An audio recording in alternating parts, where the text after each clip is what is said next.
মন্দিরের কার্যকর্তা আছে ওনার কাছ থেকে একটু জানতে চেষ্টা করব। আমাদের পূর্বপুরুষ আমাদের আচ্ছা বাবারা এখানে দেশ স্বাধীন হওয়ার আগে 1941-42 সন থেকে এখানে আসেন। আমার বাবা রমণী মোহন বড়ুয়া 1945 সনে রেলওয়েতে জয়েন করেন। হ্যাঁ, আমার বাবাদের সাথে আরও ছিলেন নলিনী বড়ুয়া, প্রেমলাল বড়ুয়া,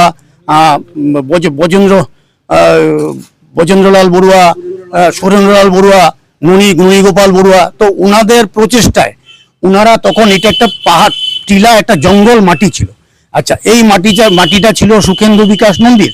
তখন আসার পরে তখন সুখেন্দু বিকাশ নন্দী ওরা যখন দেখতেছে এই লোকগুলো এইভাবে পরিশ্রম করতে ডিউটি করে আসে, এখানে পরিশ্রম করে, তখন উনি কি করেন, এই যে জমিটা আজকের যে জমিটা চারিদিকে বাউন্ডারি করা জমিটা, এই জমিটা দান করেন।